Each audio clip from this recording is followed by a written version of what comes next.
Well, good, it's fitting a storm in East Central Mississippi Friday to you. It's Dan. I want to welcome y'all to my home in the sticks. Lord of mercy, I hope everybody's having a show enough good Friday. But I'm here to tell you in East Central Mississippi, it's finna come a flood. What I want to make mention of, if you are new to the Home in the Sticks channel, I sure enough want to welcome you. And if you returning, just to see what old Dan's got going on over her, normally something. Thank y'all for coming back. But what I wanted to share with you and y'all today is, Lord of mercy, I done got after it. We finna walk over yonder by my big goat paddock, and I'm gonna show you what I done did. So give me a second, that's what we finna do.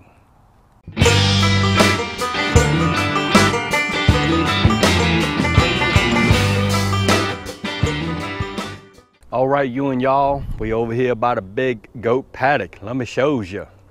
Uh-oh. What I'm gonna tell you is, I did a collaboration video with Farmer G and a bunch of other folks on goat fencing. What I found out was my goats are just showing off, tearing up my fencing. They put their little hooves on it and they push stuff down and push it out. So I've done a lot of work just trying to reinforce this, this fencing to keep them in.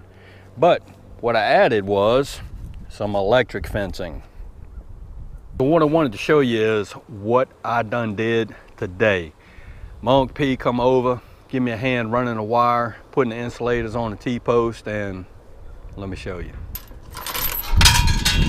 Okay, what I'm running is a 5-shock 15 joule low impedance fence controller. That's what that is. I apologize for the wind, y'all. And what I did today was Uncle P and I actually got into this this paddock, and we run the wire, and that is just 17 gauge metal wire. And here are my corner insulators. These are just 2-inch insulators, and I have T-post insulators, and I'll show you that. I don't want to get too close to this wire or touch it because it is hot, but it runs all the way around my goat paddock. Now, I'm not really a big fan of electric fences. They work, they serve a purpose, but for my case and what I had to do something, because the goats, meaning my 2 female goats, Sugar and Midnight, my black Nigerian wolf, they were tearing this fence up. You can see that, well, here's a good example right here. This wire right here was way up here at one point, but when they get on it, they push it down. The fence just sinks down in the ground. That's something we don't want. Another big issue that I was having, Sugar, right there, who's hiding, she, for some strange reason, only goat that I have 4. She's the only one that likes to stick her head in between these 4x4 holes, and she gets hung up. Her horns get hung up, and she can't get out.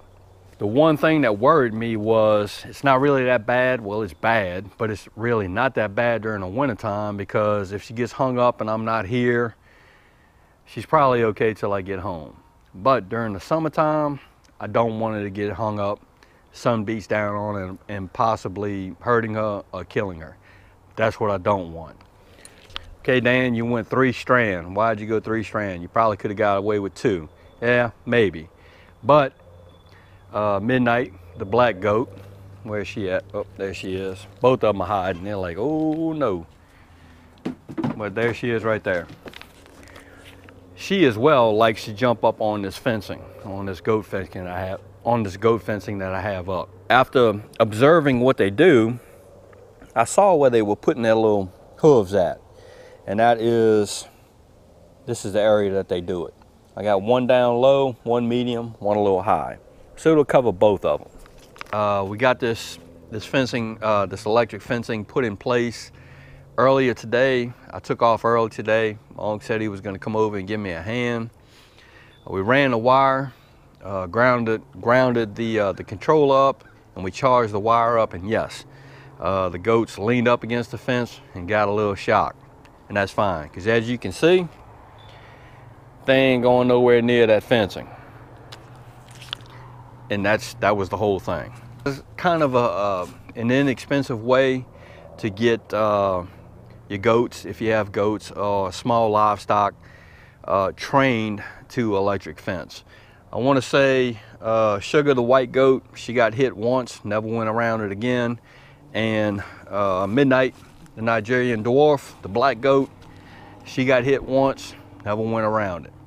So, and that's a good thing. I don't want to harm my goats or anything like that by any means at all, but I want them to know that it's not good to jump on the fencing, and it's worked out. There they are. Both of them got hit with the electric fencing, but now they don't go anywhere around that fencing. I want to say it's a success in my opinion. I have a few things that I want to share with you if you and y'all are considering electrifying your fence or putting up some hot wires on your fence. I got a few things that I want to show you, because Lord of mercy, oh, I about pulled my hair out, but I'm going to show you. First thing I'm going to show you, this Fire Shock fence controller. This guy needs to charge for 3 days in full sun. I've had probably 2 days of half sun, not a whole bunch of sun, but it is partly charged, I want to say. I brushed up against that hot wire and yeah, it's charged. But this guy needs a charge for 3 days. So if you are interested in a Fire Shock controller, yeah, it's got to be charged. It is blinking, showing that the fence is in a okay status and it is hot.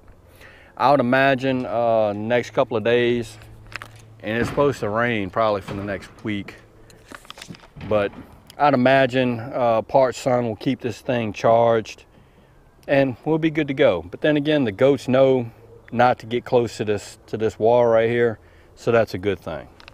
Okay, T-post insulators. I actually went with these right here at first.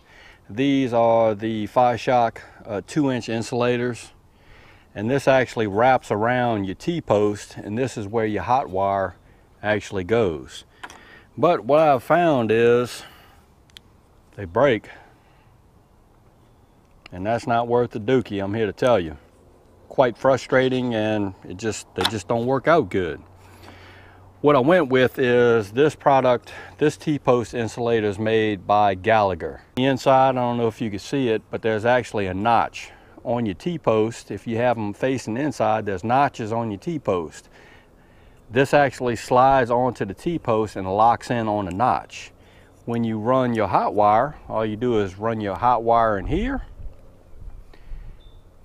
This slides down into it and actually locks, well, not locks, but it causes it, when you push it down, your hot wire cannot move out. So this is what I actually went with, and much easier. So I'm going to say, if you are considering putting some hot wire around your livestock pen or anything like that, this is the way to go. All of my paddocks, my T-posts, all of the notches, they all face inwards. Because what I want to do is, what I did was I put my fencing up against the T-post, which means when the animal decides they want to push up against the fence, they're pushing up against the fence and the T-post, not the opposite. Took me a matter of maybe a half hour to put 80 of these guys on, and they work. Okay, Dan, what's the deal with fencing and hot wire? Well, I had fencing up first, and my female goats, they just tearing that fence up. If I'd have thought about it and I had the means to, I probably would have just ran 3 strands of hot wire on the T-post, been done with it, and not run any fencing. But it is what it is. I put the fencing up first, and then I just added the hot wire, and they're not getting close to the fencing. And that was the main goal.